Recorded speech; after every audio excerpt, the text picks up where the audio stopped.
Eh bien, pour Sciences Po TV.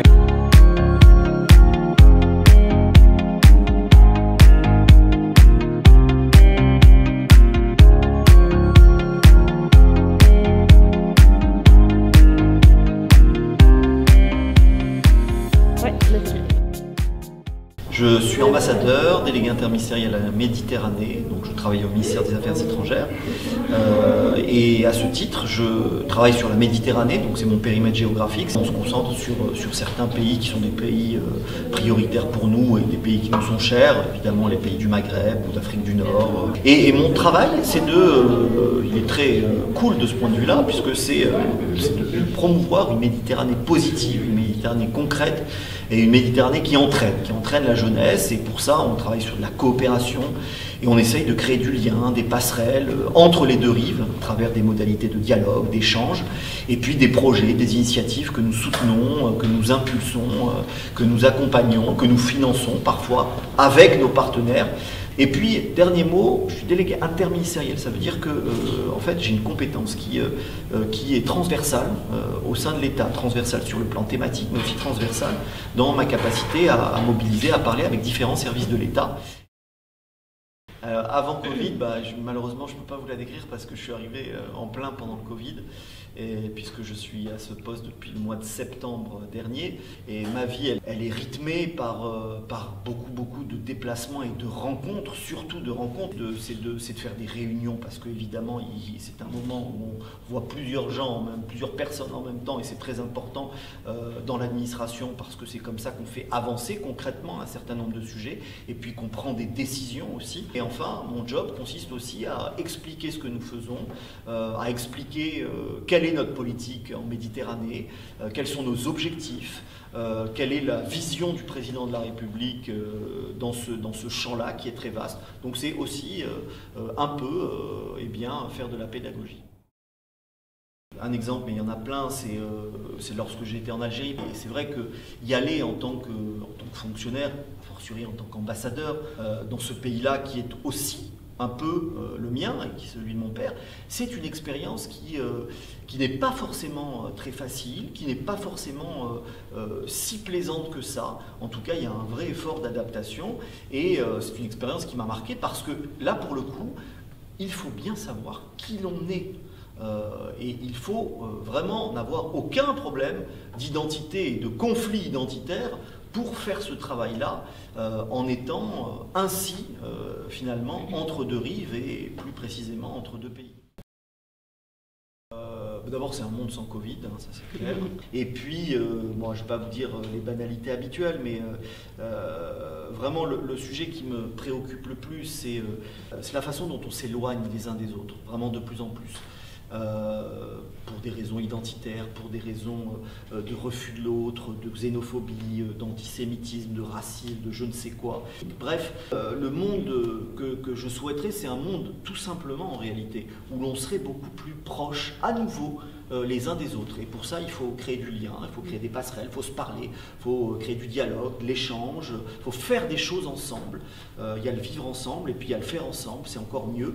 Et je crois que c'est absolument fondamental, a fortiori en ce moment.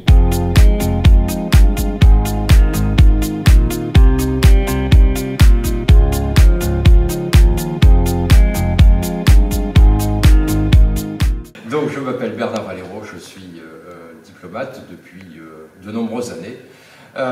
J'ai servi dans un certain nombre de pays. Saint-Domingue, Dublin en Irlande, Cuba, La Havane, Québec, Madrid, Washington, Barcelone, Skopje, en Macédoine du Nord, je précise, et enfin Bruxelles, en Belgique. Et depuis quelques années, je dirige à Marseille une agence publique qui est chargée de coopération en Méditerranée sur les questions urbaines et territoriales.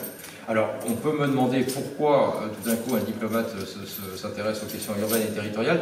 Tout simplement parce qu'on s'est aperçu que la majeure partie des Méditerranéens vivent dans des milieux urbains. Et c'est à partir de là que peuvent se poser un certain nombre de problèmes, et nous, dans l'agence dans laquelle je travaille, eh bien, nous essayons de construire des solutions et des réponses à ces problèmes-là. Bon, alors on va considérer que c'est un seul mot, c'est intérêt pour l'autre, c'est-à-dire la curiosité, c'est ce qui nous pousse à aller vers les autres. Ça a été toujours un moteur de ma vie d'abord, et puis de ma carrière professionnelle également. Le deuxième mot, c'est le débat d'idées. Ce qui m'intéresse, c'est la réflexion, c'est la confrontation des idées, de manière à pouvoir avoir suffisamment de lumière pour éclairer un chemin, et en faisant en sorte que ce soit le meilleur chemin possible. Le troisième mot, c'est celui de solidarité. Je pense que c'est un mot qui peut se décliner entre les riches et les pauvres, solidarité entre les différentes origines, solidarité générationnelle également, solidarité avec la nature également. On oublie parfois que l'être humain fait partie intégrante de la nature. Voilà, ça me paraît être un mot important, solidarité. Souvenir professionnel très très fort, c'est d'avoir eu la chance, par le plus grand des hasards, d'être dans la délégation du ministre Dominique de Villepin. Souvenez-vous, il était ministre des Affaires étrangères juste avant le déclenchement de la deuxième guerre d'Irak. J'étais dans sa délégation lorsqu'il était allé à New York, aux Nations Unies, prononcer ce fameux discours au nom de la France devant le Conseil de sécurité des Nations Unies pour essayer d'empêcher ce qui, la suite l'a démontré, a été la catastrophe géopolitique de la deuxième guerre en Irak.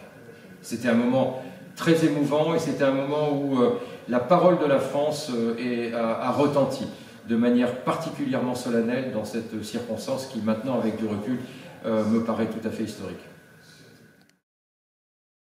Le monde idéal, c'est un monde où la devise de la République française, liberté, égalité, fraternité, on l'oublie souvent. Cette devise serait non pas celle de la France toute seule, mais celle de tous les pays du monde et de l'humanité tout entière.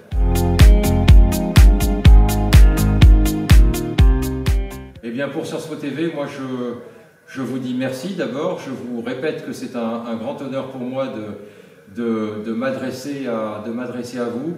Et je vous encourage vivement, vous avez cette chance extraordinaire d'être dans un campus absolument formidable. Vous êtes au bord de la Méditerranée, une région où le champ des possibles est très large. Il est aussi large que le champ des possibles de votre propre avenir que vous êtes en train de construire ici, à Menton. Profitez de cette chance extraordinaire et allez-y. Ne vous censurez pas. Ne vous limitez pas, vous avez non seulement toute la vie devant vous, mais vous avez surtout un champ des possibles professionnel, personnel, absolument immense. Profitez-en, c'est une grande chance.